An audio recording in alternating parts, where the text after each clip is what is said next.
সম্মানিত ভিউয়ার্স, আমরা এখন দাঁড়িয়ে আছি লালমনিরহাট পার হয়েই রংপুর যাইতেই, রংপুর এরিয়া ঢুকতেই এই ব্রিজটা লালমনি টু রংপুর। তিস্তা ব্যারেজে গেছিলাম, ওখানে যে ব্রিজটা দেখলাম তার হচ্ছে ডবল হবে।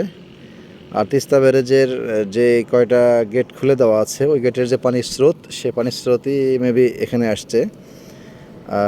ওখানে এখন যা বুঝলাম, তিস্তা ব্যারেজটা যদি না দেওয়া হতো তাহলে ওই নদীর পানি অন্য সাইড দিয়ে চলে যেত। তিস্তার আসল যে তিস্তার রূপ, আসল তিস্তার রূপ থাকতো না, এটা ধ্বংস হয়ে যেত, আরও মরে যেত।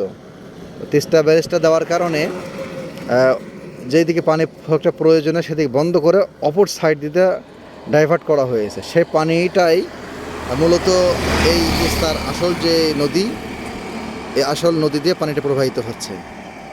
আপনারা দেখতে পাচ্ছেন এর পানির স্রোত আছে, ভালো দেখুন, পানির স্রোত আছে।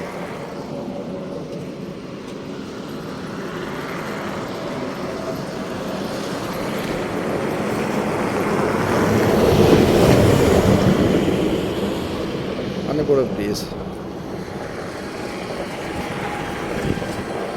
আপনি দেখে খুশি হবেন। এর পাশেও রেল লাইন আছে, রংপুর থেকে লালমনিরহাট, লালমনিরহাট থেকে রংপুর দিয়ে বগুড়া হয়ে সান্তাহার দিয়ে ঢাকা। এই যে পানির স্রোত দেখতে পাচ্ছেন, পাশে হাডিং ব্রিজ আছে, সুন্দর একটি স্টিমার। এদিকে তো দেখতে পাচ্ছেন যে ভুট্টার আবাদ ফসল হয় এখানে বেশি, প্রচুর পরিমাণ।